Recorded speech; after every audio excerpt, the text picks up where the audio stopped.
Rumors have surrounded the DCEU, or should we say DCU, and a lot has happened. Movies are being shelved, Henry Cavill is being fired, and new approaches to older stories are being discussed. One of these new approaches suggests that Robert Pattinson's Batman would become part of the DCEU. Is that true? Today we'll tell you all we know about this in the upcoming Batman sequel. So let's dive in. First up, there have been rumors about the new Batman joining the extended universe. Well, this rumor isn't new. It's been around since Robert was cast in the role. Many people thought that Robert wouldn't just enter as a standalone hero. News articles and Twitter threads were constantly debating the idea of him entering movies like The Flash, Wonder Woman, and of course Justice League. But Matt Reeves has been against this since the very beginning. Not just him, but the entire team behind the film, including producer Dylan Clark, categorically denying any such rumors. The director was interested in a more noir Batman, reaching into his emotional depths and invoking darkness, themes that would never fit well into the overall DCEU. Matt has always wanted to be free in his creative process. He didn't want his stories to be restricted by a tumbling universe. In fact, that was one of the biggest selling points of the movie. Reeves would create his own universe with its spin-off shows and sequels, completely independent of other DC characters and their stories. Just like Todd Phillips is doing with the Joker. Let's be honest, we would never get a musical sequel to that film if it were left to the DCEU. The film was released and it was superb, and as James Gunn and Peter Safran joined DC as new heads, people started raising the question once more. Honestly, things started to change a lot around the studio with their entry, so we don't blame anyone for this confusion. Coming up, Gunn has to clear the air. It was starting to get out of hand. In particular, a report from Variety quoted a well-placed source to the two heads, saying that both Gunn and Safran were considering adding Matt's Batman and Robert Pattinson into the wider DCU. Fans were already skeptical about this, seeing as how Reeves had constantly denied it in the past. Not to mention the fact that adding his Batman to the universe would be catastrophic, to say the least. But that's news for another day. It didn't hurt to have James clarify it himself on Twitter. He tagged the Variety writer Adam Biveri, saying that he really respects and admires his work, but this time his article was ill-informed. The 56-year-old wrote, "In this case, he needs to get a new source, as this is entirely untrue." And what's more, Matt liked that tweet. He's currently working on spin-offs to his Batman, starring the Penguin and Arkham Asylum, and that's besides the official sequel to Batman, which is pretty much confirmed at this point. We think we can safely say that the director's canon will remain intact. No harm is coming to hamper his creative process. Next up, DC really seems to be getting a full reboot these days. We think we've talked about this enough times already, but Gunn and Safran are really turning the studio around. For better or for worse? That we can't say. After all, the rebirth has only just begun. But even that has shown us a lot. Fans are saying goodbye to their longtime favorites like Ben Affleck and Henry Cavill as the new heads take the studio in a different direction. The film production wing is being completely renewed, and right now it's only these two, but we're sure the studio is about to make a couple more fires. Jason Momoa is likely to go. Ezra Miller is probably going to leave. The remaining Snyderverse is probably next. And Gal Gadot, too? Wonder Woman 3 has been shelved indefinitely, and the actress kind of confirmed her departure after tweeting a thank you and goodbye after 8 years. Aquaman is being reshot, and The Flash already interferes with James' 10-year plan for the studio. Amidst all this chaos, we cannot help but be worried about the Batman 2. Sure, we know this film is happening because, let's face it, it's pretty much the only thing keeping DC alive at this point. But what's going to happen with the film?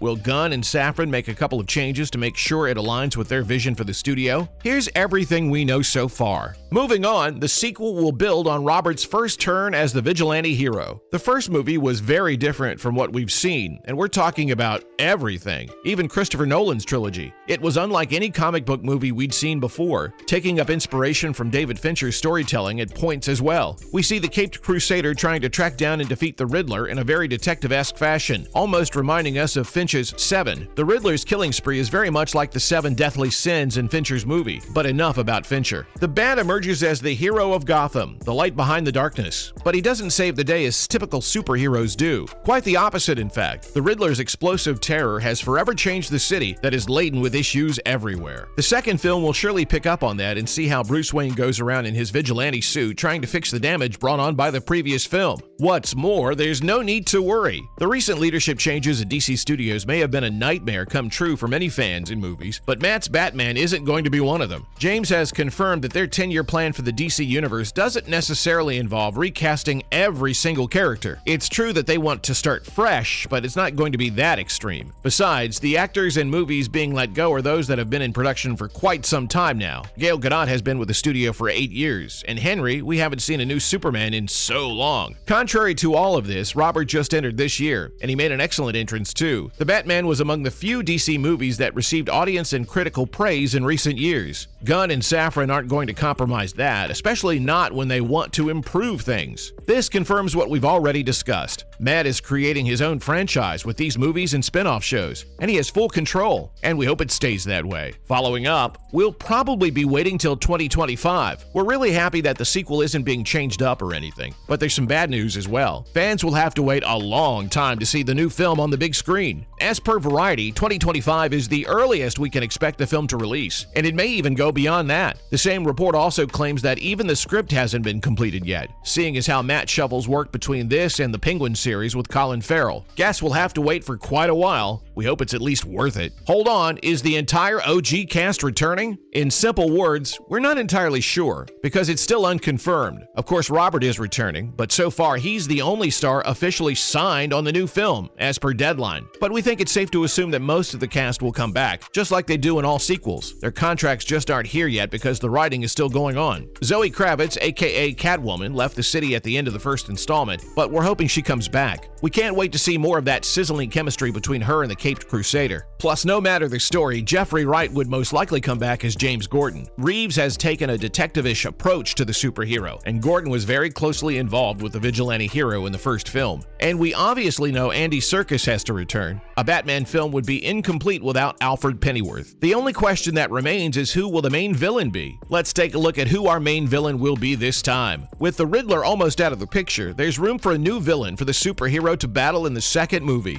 Colin Farrell will probably come back as the Penguin, but will he be the main villain like the Riddler was? We don't think so. Matt has expressed that he'd love to see Mr. Freeze come alive in a realistic setting. He's really interested in a more grounded version of the iconic comic book villain that remains untapped by any live-action film so far. He said it would be a challenge in an interesting way to try and figure out how that could happen. The writer/director said that he loves the fantasy side of Batman, and nothing screams fantasy more than this villain. And he also believes that it's possible to bring the character out into his version of Gotham. We don't know about you, but we're really excited to see this one happen. But it's not just Freeze. The Joker also got a cameo at the end of the film in Arkham Asylum. Will Barry Keoghan come back? The actor told us that he's very into the possibility, but we don't know if Reeves is ready to take that turn just yet. Finally, Pattinson has his wishes. He wants to get Robin in. We know. Reeves' Gotham is too dark for a young teenager to fight alongside Batman, and in a bright red and green outfit? It seems very unlikely we'll ever get to see that in the sequel, but that doesn't mean we can't dream. Robert said he'd love to see a 13-year-old Robin in the sequel. Well, the actor is known for saying unrealistic things just for laughs on camera, and we highly doubt Reeves is interested in what his main character wants for the movie, but there is something he's interested in. Robert said he'd love to see Jim Starlin's 1988 death in the family storyline on screen, and Matt likes the idea too. Maybe we'll see Robin in the second film after all, only for him to be killed off. That's a wrap for this video. Do you think Robert Pattinson would make a good entry into the DCU? Let us know in the comments below. Make sure to give this video a thumbs up and subscribe to our channel for more videos like this, and we'll see you in the next one.